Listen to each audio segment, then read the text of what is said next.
Hello class 10th students. तो आज subject है हमारा होम साइंस। तो होम साइंस में मैंने आपको 2 चैप्टर पढ़ा दिए थे। पहला था पारिवारिक बजट और दूसरा था बचत के साधन। तो मैं इससे रिलेटेड कुछ आपको दोनों चैप्टर के क्वेश्चन आज लिखाऊंगी, तो वो आप इनको नोट कर लेना और अच्छे से उनकी तैयारी कर लेना। ये एग्ज़ाम में आपसे पूछे जा सकते हैं। तो इम्पोर्टेंट क्वेश्चन है।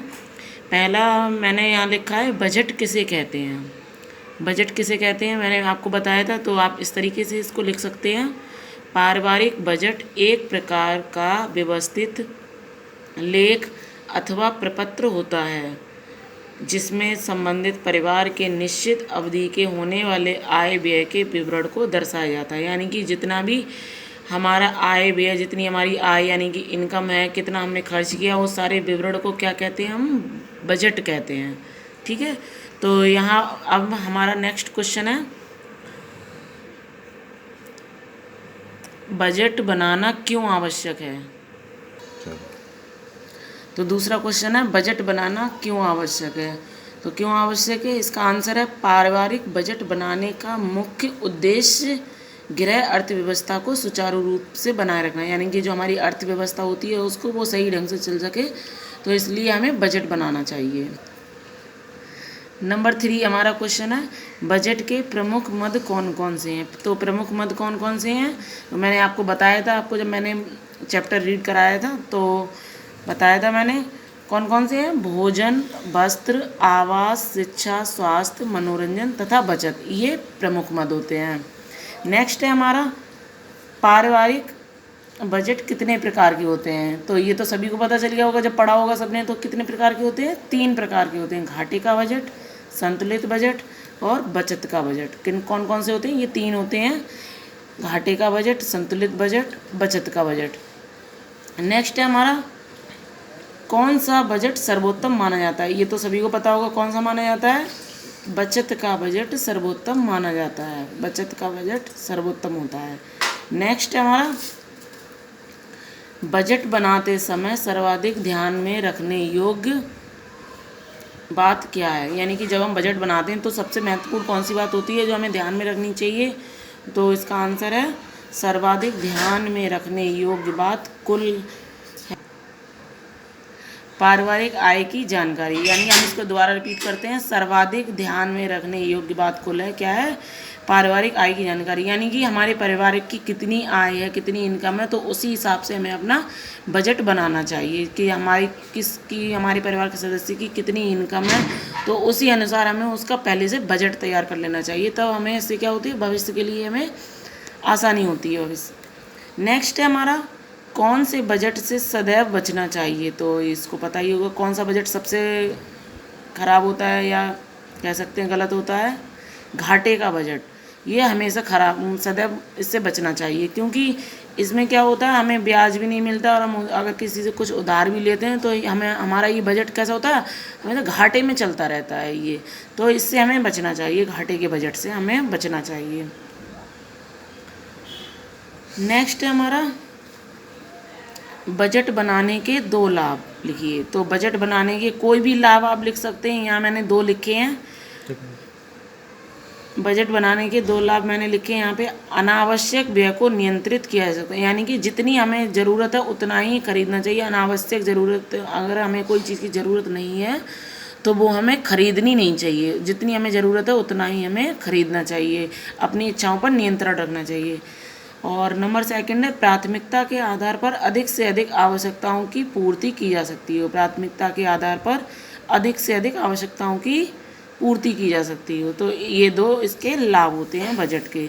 तो ये चैप्टर 1 के क्वेश्चन हैं, वेरी शॉर्ट हैं। तो ये आपसे ऑब्जेक्टिव में भी पूछे जा सकते हैं या वेरी शॉर्ट में भी पूछे जा सकते हैं। तो ये 1 नंबर 2 नंबर इसमें से आपके फिक्स हैं। तो ये आप अच्छे से इनको रीड करना, पढ़ना इनको अच्छे से, और अलग नोटबुक पे इनको अच्छे फेयरली इनको नोट भी करते जाना साथ साथ। तो अब मैं आपको सेकंड चैप्टर के क्वेश्चन आंसर लिखाऊंगी आज मैं। सेकंड चैप्टर क्या था, बचत के साधन। तो बचत के कौन कौन से साधन होते हैं ये तो आपको बता ही दिया था कौन कौन से होते हैं। बचत के वैसे साधन तो काफ़ी होते हैं, लेकिन मुख्य रूप से मैंने कितने बताए थे, मैंने बताए थे मुख्य रूप से होते हैं कि बैंक होता है, डाकघर होता है और बीमा होता है, जीवन बीमा। तो ये मुख्य 3 साधन होते हैं इसके। तो इससे मैंने क्वेश्चन लिखे हैं। तो पहला क्वेश्चन यहाँ लिखा है, आय कितने प्रकार की होती है? आय कितने प्रकार की होती है? प्रत्यक्ष आय और अप्रत्यक्ष आय। तो ये 2 आय होती हैं हमारी।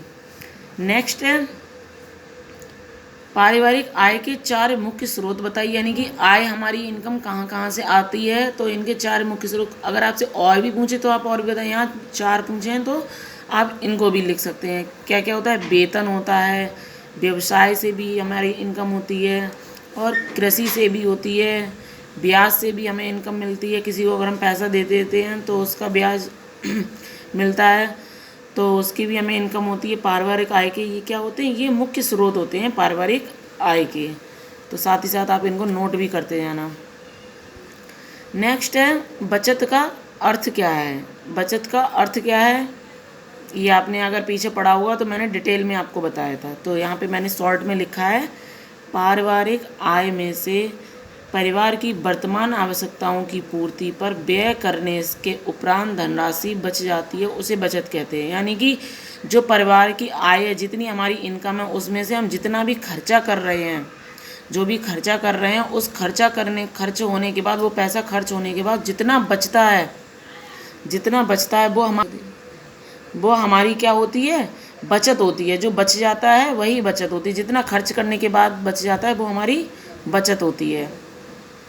अगला है, बचत को सुरक्षित रखने के लिए 2 सरकारी संस्थाएं लिखी हैं। सरकारी संस्थाएं क्या होती हैं? मुख्य रूप से सरकारी संस्थाएं 2 होती हैं। वैसे होती तो और भी हैं, लेकिन मुख्य रूप से कितनी होती हैं? मुख्य रूप से 2 होती हैं। तो पहली होती है बैंक होता है एक तो, और दूसरा क्या होता है? डाकघर होता है। यहाँ से भी, बैंक से भी हम अपने बचत कर सकते हैं और डाकघर से भी बचत कर सकते हैं, इनमें पैसा जमा करके। तो अगला है, इसमें क्वेश्चन है, इतना तो आप समझ ही गए हो कौन कौन से होते हैं? 2 होते हैं। अगला है, मितव्ययिता का क्या अर्थ है? मितव्ययिता, ये मैंने आपको बहुत ही अच्छे से पूरा डिटेल में बताया है। तो मितव्ययिता क्या होती है? फिजूल खर्ची से बचना। यानी कि जो हमारी ज़रूरतें की चीज़ें नहीं हैं वो हमें खरीदनी नहीं चाहिए। फिजूल खर्ची में, यानी कि बिना मतलब के पैसा खर्च नहीं करना चाहिए। जितनी हमारी आवश्यकता है उसी के अनुसार हमें खर्च करना चाहिए। तो इसे हमें फिजूल खर्ची से बचना चाहिए। नेक्स्ट है, बैंक के 2 प्रकार के खातों के नाम लिखिए। यानी कि बैंक में कौन कौन से खाते होते हैं? होते तो कई भी हैं। अगर यहाँ 2 पूछे, चालू खाता, बचत खाता, तो ये 2 होते हैं। कौन कौन से होते हैं? 2, बचत खाता और चालू खाता। अब नेक्स्ट है, मैंने पिछली वीडियो में आपको चेक के बारे में नहीं बताया था, तो इसलिए मैंने यहाँ आपके लिए क्वेश्चन बनाया है। ये भी आपसे पूछा जा सकता है कि चेक बुक क्या होती है। तो चेक बुक क्या है? तो चेक बुक कुछ चेक प्रपत्रों की एक पुस्तिका होती है। यानी कि एक पुस्तिका होती है। बैंक से रुपए निकालने के लिए इसका प्रयोग किया जाता है। एक पुस्तिका होती है, जो हम चेक भरते हैं तो उस चेक का यूज किया जाता है, जो पैसे निकालने के लिए यूज किया जाता है। तो आपको समझ में आ गया होगा कि चेक बुक क्या होती है। नेक्स्ट है, जीवन बीमा के कोई 2 लाभ लिखिए। यानी कि जीवन बीमा के कोई 2 लाभ लिखिए। पहला है, अनिवार्य बचत को प्रोत्साहन देना। यानी कि अनिवार्य बचत को प्रोत्साहन देना होता है। जो हमारी बचत होती है उसको प्रोत्साहन मिलता है।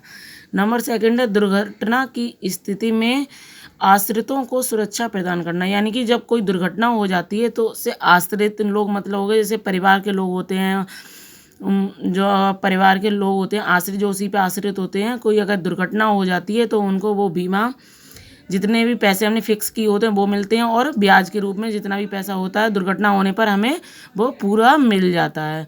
तो ये जीवन बीमा के 2 लाभ हमको समझ में आ गए। तो अब हमने आज 2 चैप्टर के क्वेश्चन लिखवाए थे आपको। तो आप ये 2 चैप्टर के क्वेश्चन बहुत ही अच्छे से फेयरली नोट कर लेना, इनको तैयार कर लेना, अच्छे से पढ़ना।